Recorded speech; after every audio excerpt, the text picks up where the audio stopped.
My name is T. Berry, and today is February 27th, 2022, and I am interviewing James Bryant Jr. The interview is taking place over the telephone. Mr. Bryant, thank you for deciding to allow your story to be added to the Elegant Oral History Project. We're looking for a social history on you. That should run about 20 minutes, but it can go longer. This is a broad questionnaire, but we hope you elaborate as you see fit, and we welcome all your answers. Mr. Bryant, do I have your permission to proceed with this interview? Yes. Thank you so much. I would like to start by asking, where were you born? Elgin, Bastrop County, Texas. Fleming Memorial Hospital. Okay. Where did your parents come from? My dad was also born in Bastrop County. My mother was born in Old Nine Box, Texas, in Lee County. Where did your family come from originally? Did they originate here in Central Texas or someplace else? Subsequent to the emancipation, my father's side of the family left from Tennessee, and on my mother's side came from Alabama.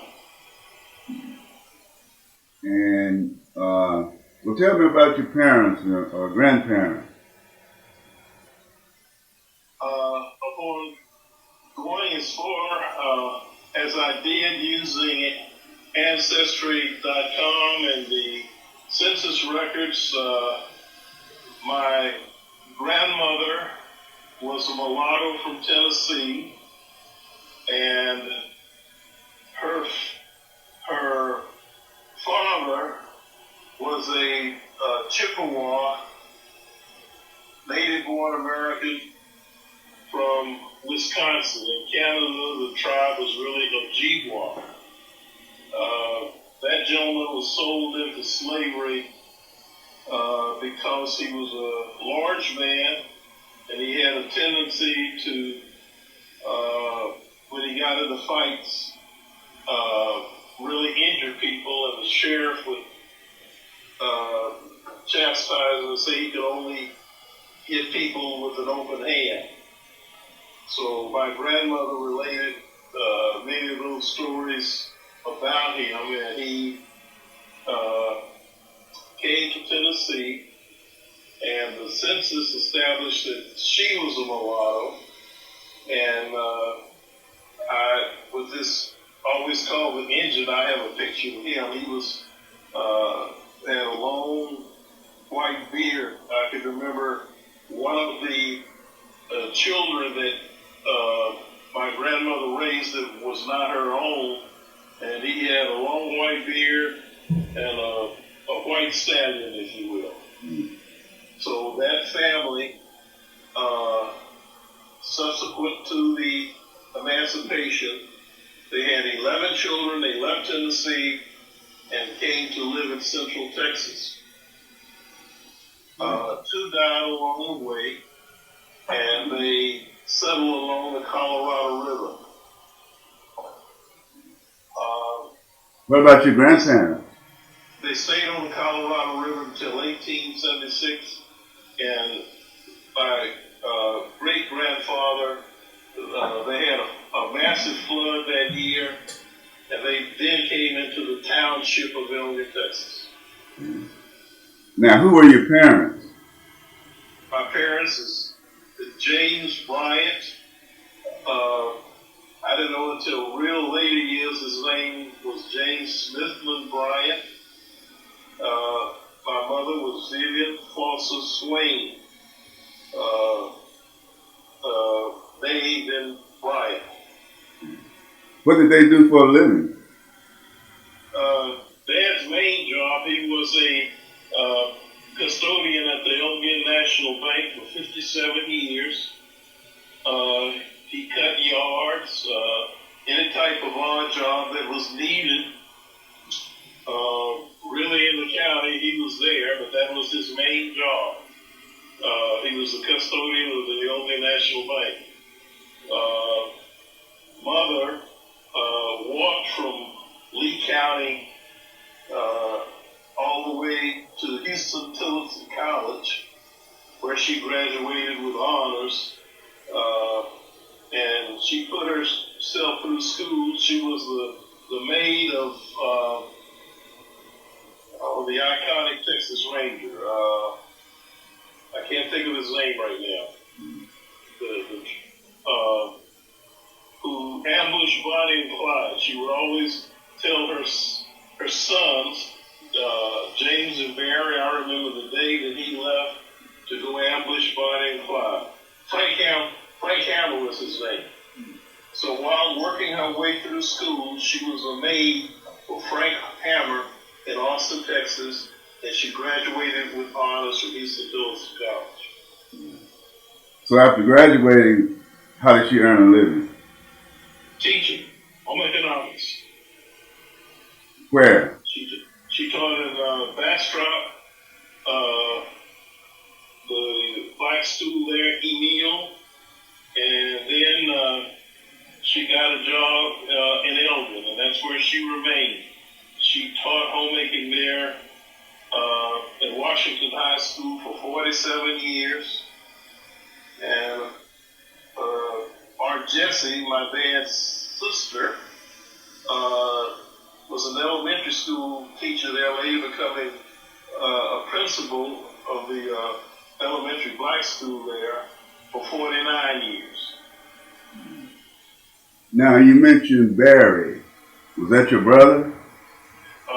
Barry Swain Bryant was my late brother. Yes, he graduated from the last Washington High School in 1967. He went to Baylor University. Yeah. Could you tell me a little more about him? That was his, it was really a cultural shock for him. You mean going to Baylor? He became very much an astute politician and got into every activist thing you can imagine during that time.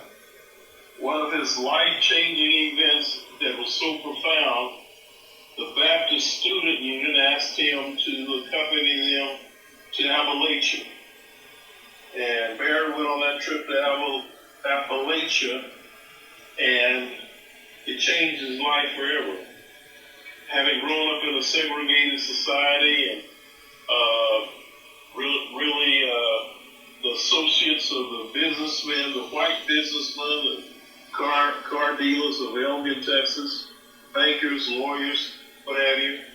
I still remember the phone call. He had never seen such poverty in his entire life.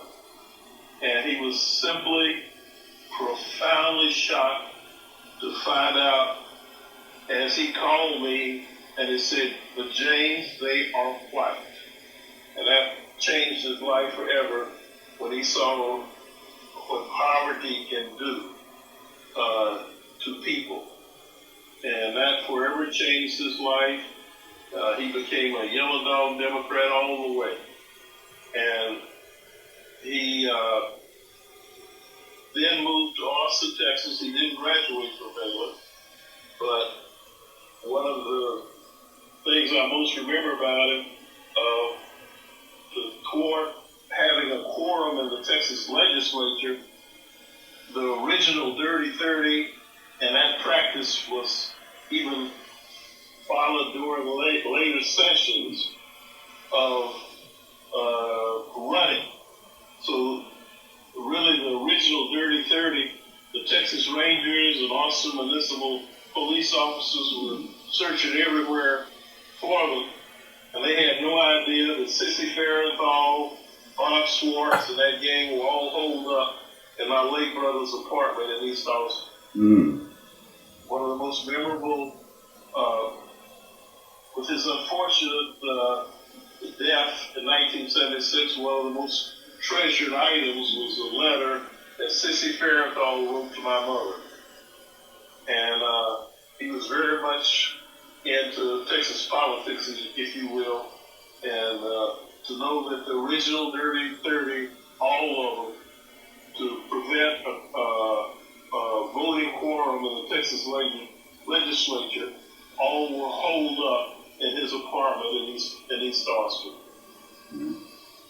Mr. Brown, what was your childhood like? Oh, my childhood, how shall I say, I really enjoyed it. School was the center of our life. What can I say? I ran track, lettered in football, enjoyed immensely participating in our interscholastic league. I won a second place in a male solo. And I think about having been a member of Doris Johnson's octet. And I think at one time our district was maybe 9 members. And by the luck of the draw, if the Elgin Washington High School octet was first or second, the other octets would stand down. We were actually that good. And I remember those members, the late Reverend John Hill Westbrook was my fellow tenor in that group. And we had immense pride in that octet. I enjoyed being a part of the music of our school with Miss Johnson. Also, I was very much into scouting. Some tell me I was happened to be the first Black Eagle Scout of the Capital Area Council.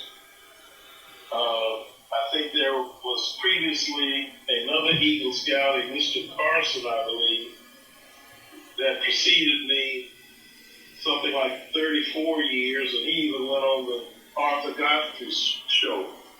So after 34 years, I was the next Eagle Scout. And I even paid it forward.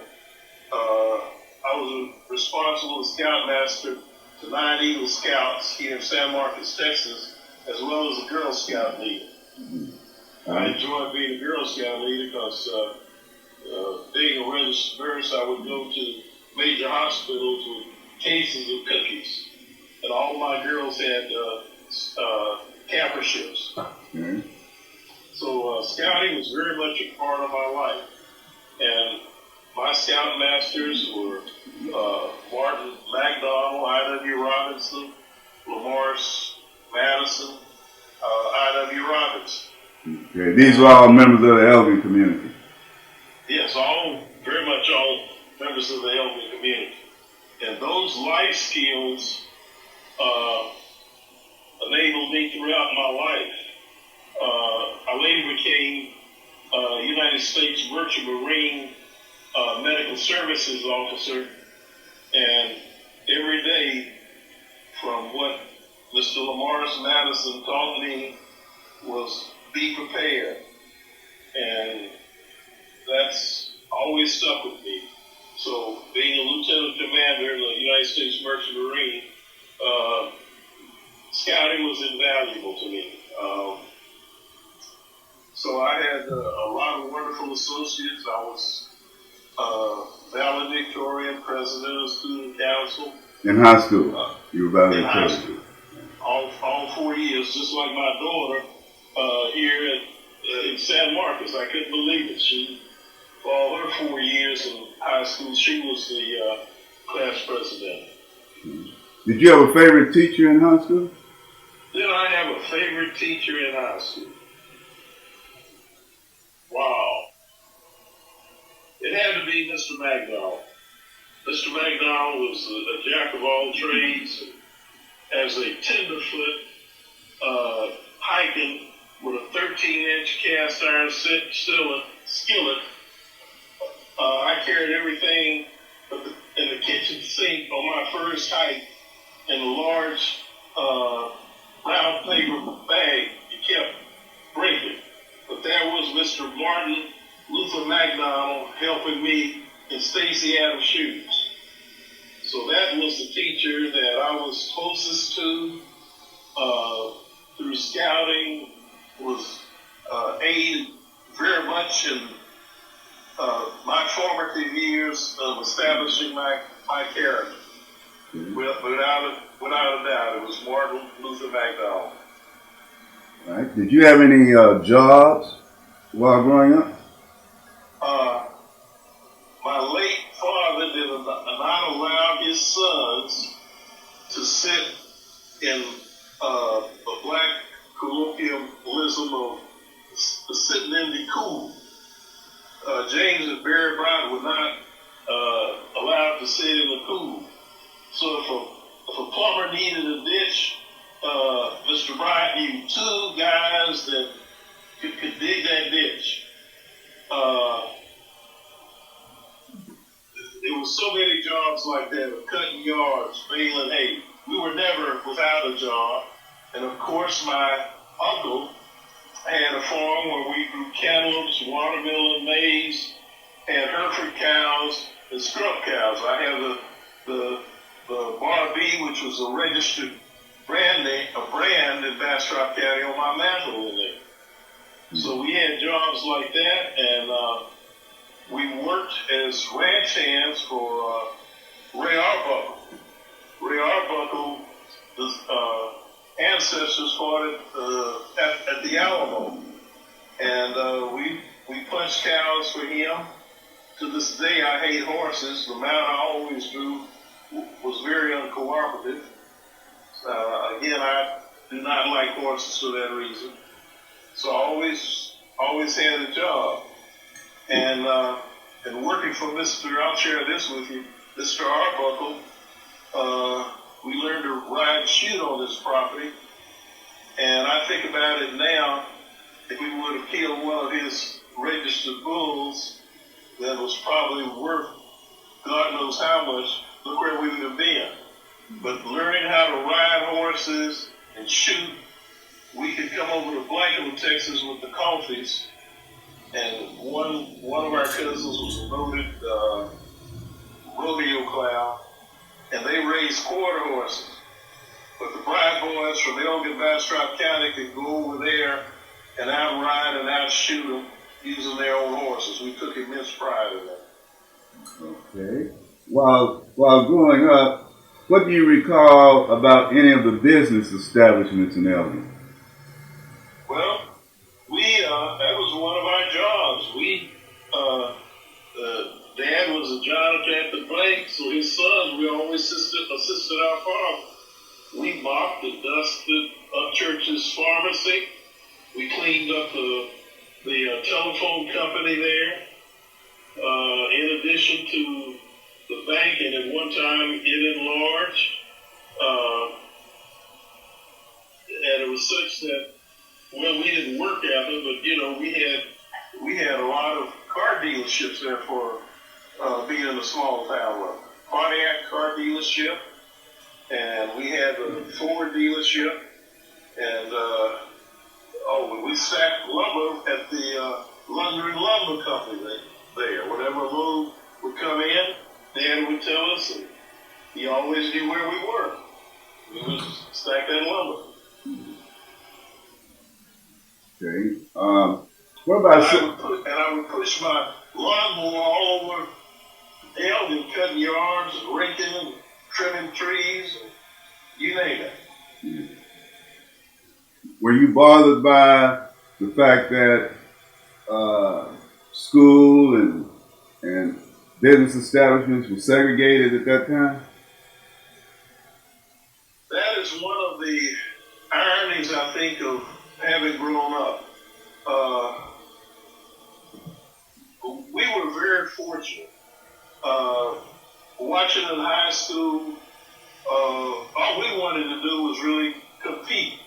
And I say that really against the white schools. I had a friend that blocked for Earl Campbell from Elgin High School, and he would sit on the railroad tracks and want to play with us. The white team, in those certain terms, were losers, and we were winners, and he wanted to play with a winning team. But because of integration, that was not to be. Because of segregation. I learned in later years, really when integration came about, James and Barry Bryant were the first to integrate the Newberry Capital restaurant there in Austin, Texas, in Capitol Plaza. And it was the idea that our neighborhood was so viable. We had role models. We had outstanding teachers. And regrettably, in later years, when I won scholarships through the National Science Foundation at colleges, I could hear my mother calling me when I was down in Louisiana, James, don't you get into that mess, I'll come down there and get you. Well, we didn't have any water hoses and all of that. I learned of blatant racism, of Ira Clay not being served at the Dairy Queen. I think he went on to Canada and got an engineering degree. And Harry Ward left. He didn't want to go to Vietnam, and he had a wonderful family. I think it was Sweden. What I'm trying to say, we were really insulated. And that profound, crippling poverty that my late brother saw in Appalachia wasn't really evident there in Elgin, Texas. So when you say businesses, we had money to go down to Joe Dinley and buy shoes. I drove Aunt Jessie to Austin, Texas to go hat shopping. And I resented, she would, the black elevator was always to wait on. I'll share this with you. The first time James and Barry rode a bus, it was a Greyhound bus, and we were to meet relatives in Austin, Texas. We didn't know any better. We got on the bus and just sat behind the bus driver. The bus driver was from Elgin, Texas, and whenever he would come through there, he would talk with his mother. And so he was talking with his mother, driving, getting ready to get on the bus, and my father knew the bus driver's mother. We didn't know any different, so we didn't go to any back of the bus. We just sat there right beside him. So I think that was growing up was a false impression of how the world was to be.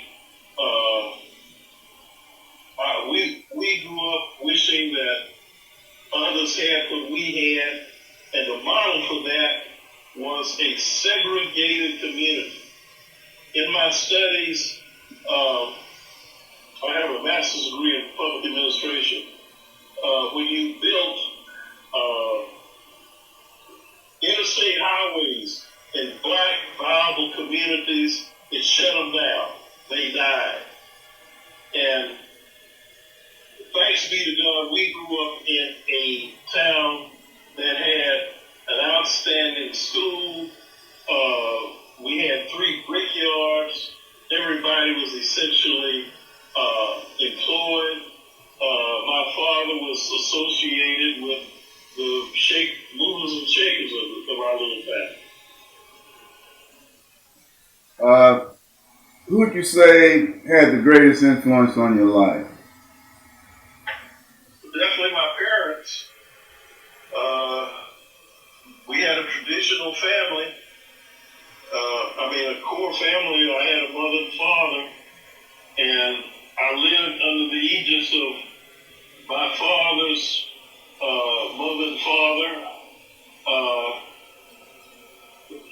Mama, they raised their 3 children, and 3 are someone else's.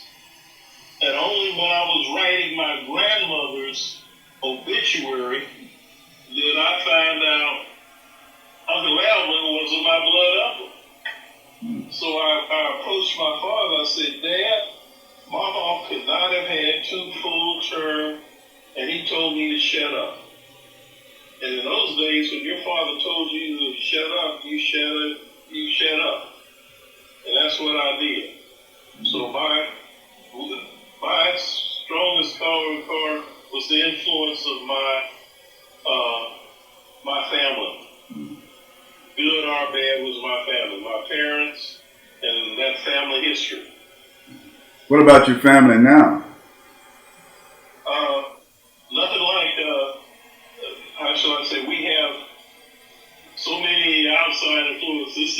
It's traditional. I'm the father of 7 grandchildren. My son is a real estate, sells real estate. My wife of 47 years, both of us are retired. She was director of human resources, and she works for Jackson Hewitt. In other words, to do something. Having been a merchant marine officer, I sit at home twiddling my thumbs and whatever.